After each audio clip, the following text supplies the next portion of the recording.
모든 일에 감사하라라는 제목으로 같이 말씀을 나누도록 하겠습니다. 우리 아이들이 있어서 조금 PPT를 많이 사용을 하겠습니다. 누구 닮았나요? 이 감사절이죠.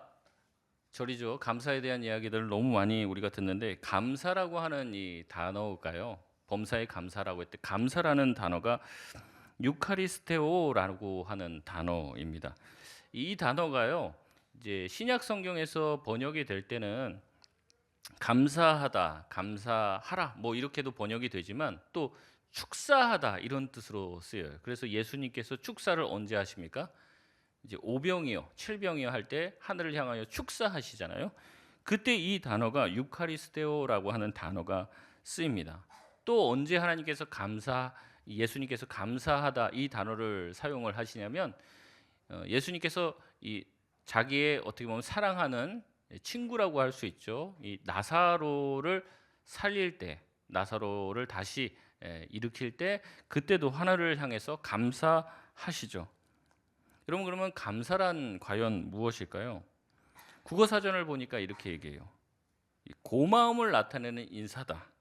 그리고 고마워서 그것을 표현하는 것, 마음을 표현하는 그런 행위들 또한 이제 감사라고 합니다. 그러면 이제 오늘이 범사에 감사라라는 거죠.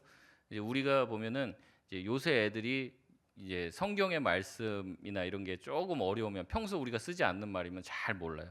범사가 뭡니까? 호랑이가 뭐 갑자기 죽어갖고 범사 뭐 이런 건가요? 그런 게 아니죠. 여러분 범사가 뭡니까? 모든 일이에요. 모든 일.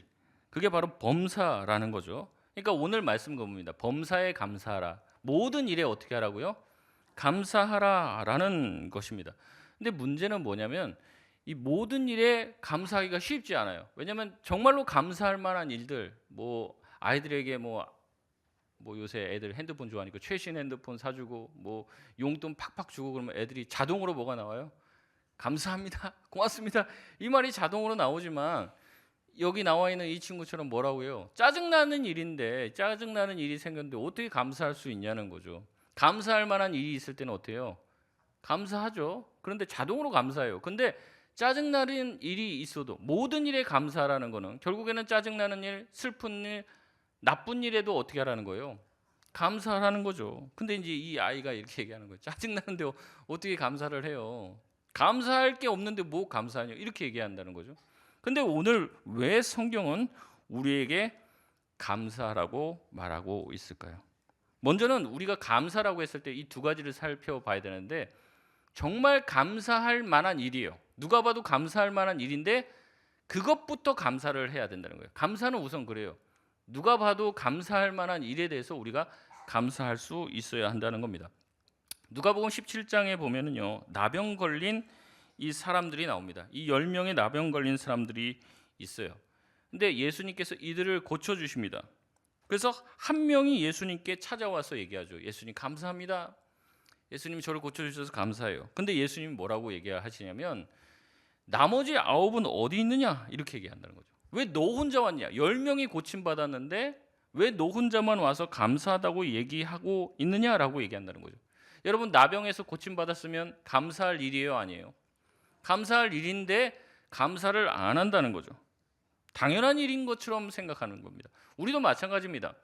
잘 생각해 보면 감사하는 일인데 감사할 만한 일인데도 감사하지 않는 사람들, 감사를 당연하게 여기는 사람들이 있다는 것이죠. 그런데 이 사람이 어떻게 예수님께 나와서 감사했습니까? 자기가 자기 삶에 생긴 좋은 일들에 대해서 자기 일상을 사는 삶에 대해서 감사하는 마음이 생겼죠. 하나님의 은혜로 뭐 자기가 뭐 열심히 노력했습니까?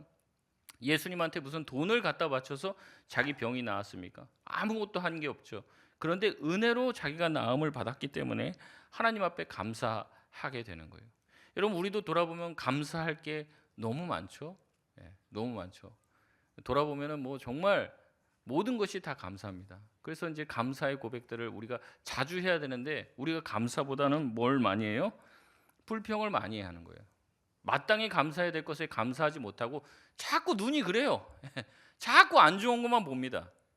좋은 것만 보는 게 아니라 나쁜 것만 본다는 거죠. 창세기에 보면은 하나님께서 이 땅에 아담과 하와를 만드셨어요. 최초의 사람을 만드셨죠. 그러면서 그들에게 뭐라고 얘기하셨습니까? 모든 열매는, 에덴 동산 안에 있는 모든 열매는 다 먹어도 됩니까? 안 됩니까? 됩니다. 다 먹어도 돼요. 근데 하나 조건을 달았습니다. 하나님께서 단 조건이 뭐예요? 선악과만 먹지 말라는 거예요. 여러분, 이거는 이 아담과 하와를 굉장히 옥죄에 있는 겁니까? 아니면 자유롭게 만들어 주신 겁니까? 자유롭게 만드신 거죠. 근데 하와는 무슨 생각을 하는 거예요? 아니, 왜 저건 못 먹게 하는 거야? 이런 생각을 한다는 거죠. 다 먹어도 되는데 하나 먹지 마. 이거는 자유입니까? 아니면 이제 감옥에 가다 놓은 겁니까? 자유죠. 굉장히 큰 자유를 허락해 주시고 굉장히 큰 은혜를 허락해 주셨는데 뭐라고 생각하냐면 안 좋은 것만 생각해요. 불평할 거리만 어떻게 그렇게 잘 발견하는지. 뭐 눈에는 뭐만 보인다고? 어떻게 해요? 어떻게 왜 이거 못 먹게 하냐? 다 먹게 하려면 다 먹게 하지. 왜 이거 못 먹게 하냐? 이러면서 화가 나고 하나님에 대한 불만을 가지게 된다는 거죠. 하나님께 받은 많은 은혜를 깨닫지 못하고 감사하지 못하는 사람들 대부분이 다 어때요? 감사할 만한 것들에 대해서, 충분히 감사할 만한 것들에 대해서 감사를 안 하더라는 겁니다. 마땅히 감사해야 될 것에 감사하지 못하니 감사할 수가 없는 그 상황에 대해서도 감사가 나오지 않는 거죠. 그러나 우리 인생을 돌아보면요, 다 감사해요. 그리고 감사할 수 있습니다. 감사할 거리들을 발견하면 돼요.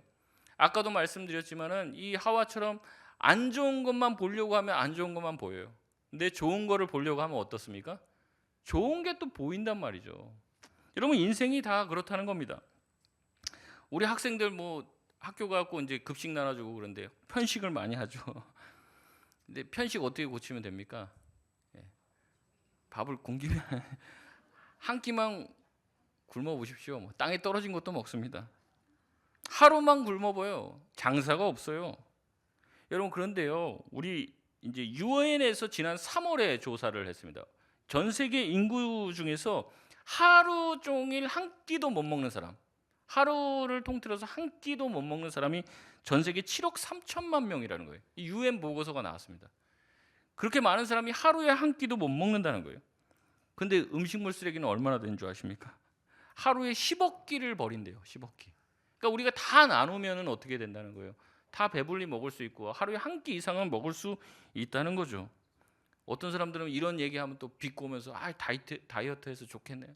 이런데 이거 다이어트는 자기가 안 먹겠다고 하는 거고, 지금 이 사람 먹고 싶어도 못 먹는 사람이 이렇게 많은 거예요. 그러면 사실 우리가 지금 먹고 있는 것들에 대해서 맛없어, 뭐 내 입맛에 안 맞아, 이렇게 불평할 게 없다는 거죠. 주님은 우리에게 말씀하십니다. 범사에 감사하라고 얘기하죠. 무슨 일에든지 감사하라는 거고, 모든 것에 대해서 감사하라고, 매일매일 감사하고 언제나 감사하라고 이야기하고 있습니다. 그렇기 때문에 우리는 날마다 항상 기뻐하는 훈련과 연습을 해야 할 줄 믿습니다. 제가 아까 말씀드렸죠. 관점이 되게 중요하다고. 그러니까 자기가 있는데 뭐 딴 더 잘 먹는 애들과 비교하면서 나는 이것밖에 안 돼? 나 이거 안 먹어. 이러면서 우리는 쉽게 버리지만 우리보다 더 힘든 사람들이 있다는 걸 생각하면 지금 내 입맛에 안 맞는 이 음식을 먹는 것도 뭐가 될 수 있다는 거예요? 충분히 감사가 될 수 있다는 거죠. 여러분, 감사해야 될 것에 먼저 감사해야 할 줄 믿습니다. 또한 범사에 감사하라는 말은 무슨 말도 포함되고 있습니까? 감사하지 못할 것에서도 감사할 수 있어야 한다라는 말씀입니다. 그래서 하박국 선지자는요, 이렇게 말을 했습니다. 우리 같이 한번 읽겠습니다. 시작. 무화과 나무가 무성치 못하며 포도나무 열매가 없으며 감람나무 소출이 없으며 밭에 식물이 없으며 우리의 양이 없으며 외양간에 소가 없을지라도 나는 여호와로 인하여 즐거워하며 나의 구원의 하나님으로 인하여 기뻐하리로다. 아멘.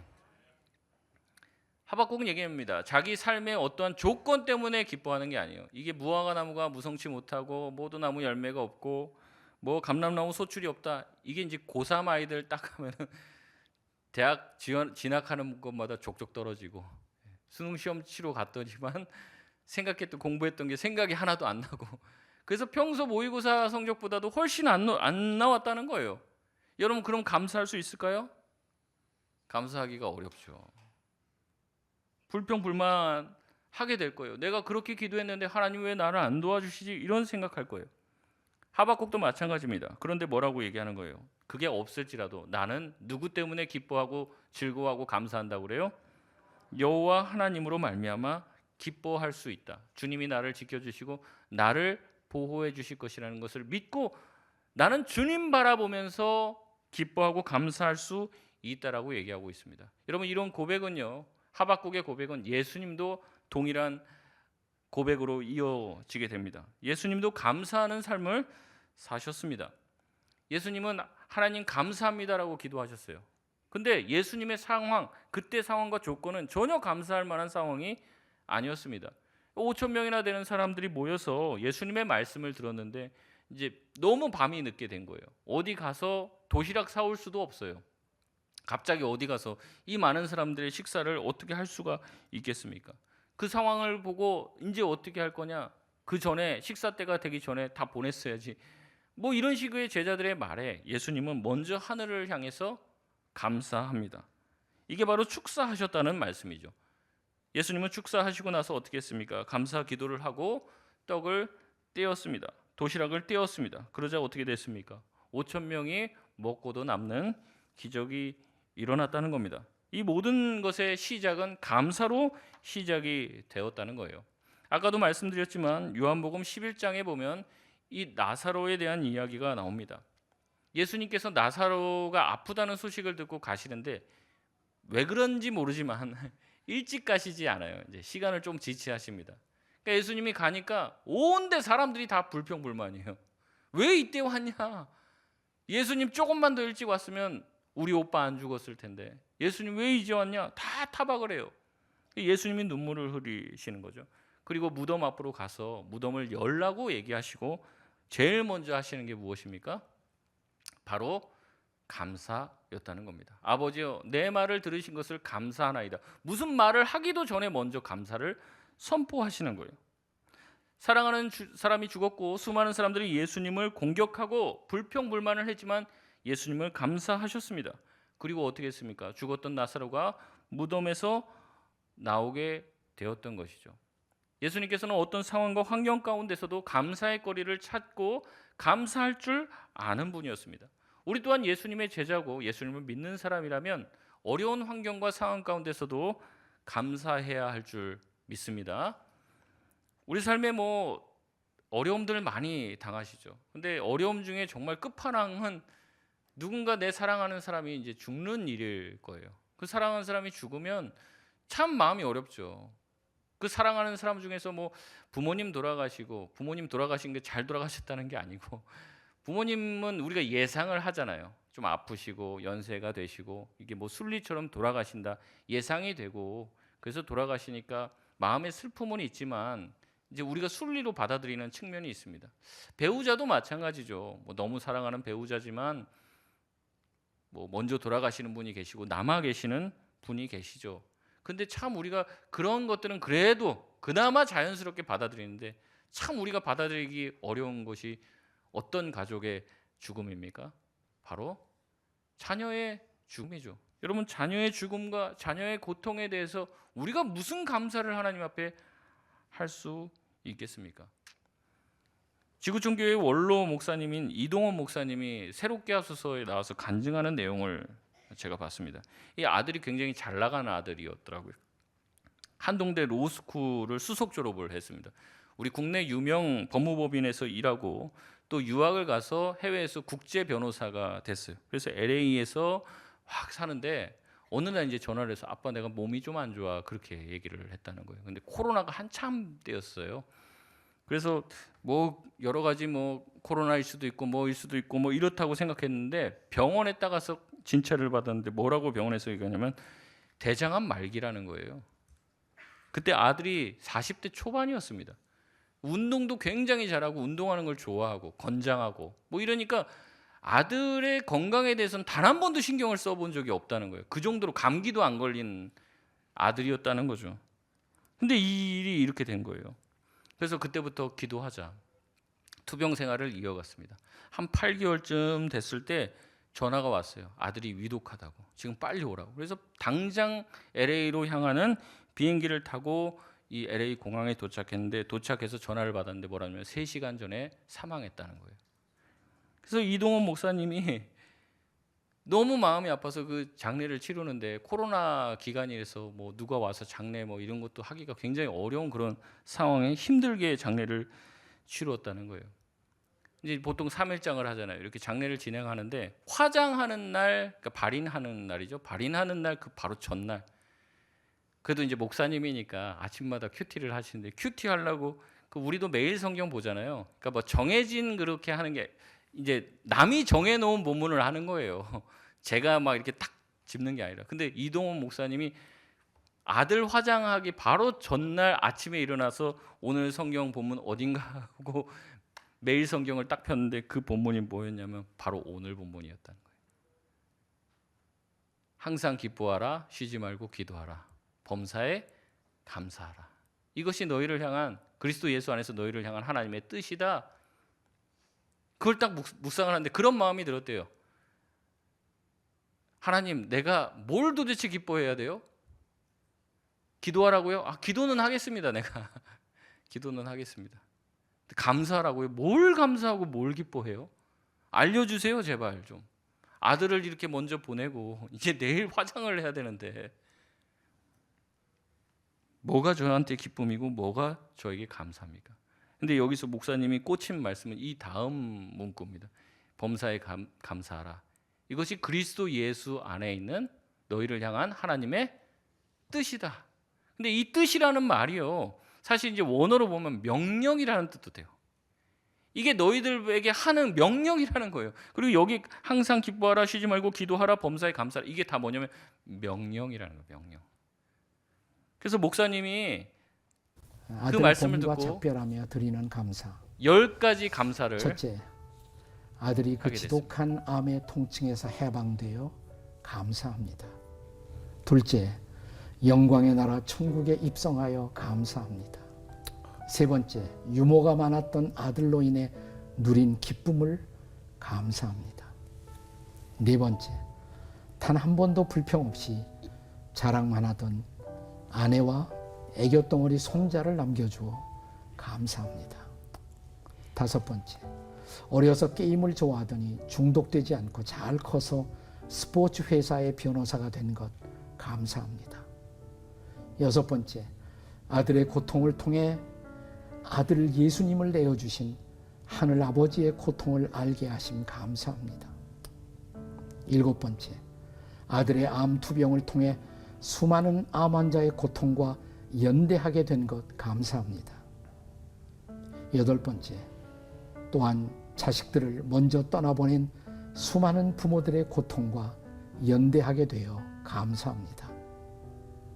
아홉 번째, 아들의 치유를 위해 기도한 수많은 중보 기도자들과 한 지체가 되어 감사합니다. 열 번째, 아들이 간 천국을 더 가까이 소망하게 되어 감사합니다.